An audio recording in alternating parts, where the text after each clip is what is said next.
Sa pulong nila, pinakiusapan ng Department of Energy ang mga kinatawan ng oil companies na utay-utayin ang oil price hike ngayong linggo.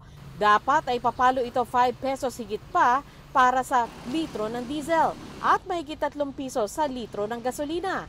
Pero sa pulong, pumayag ang may 12 kumpanya sa hiling. Bukas ang unang bagsak ng oil price hike para sa linggong ito na 2 pesos at 60 centavos para sa diesel at 1 peso and 75 centavos sa gasolina. Pareho ang halaga ng sunod na bagsak sa Huwebes. They were also willing to expand their promotions and discounts for PUVs or yung mga jeep natin.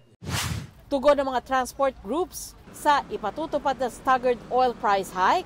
Parang ang gusto nga palabasin, may utang na loob tayo. Dahil hindi biglaan, ang isinsya nun, parang bibitayin ka ng January, gawin nating Marso para hindi bigla. Pero isinsya nung bitay ka pa rin. Wala ring garantiyang hindi masusundan ng malakihang taas presyo, lalo't patuloy ang tensyon sa Middle East. We will continue to request as much as they could if it's possible. Panawagan naman ng DOE sa mga pribadong motorista magtipid sa konsumo.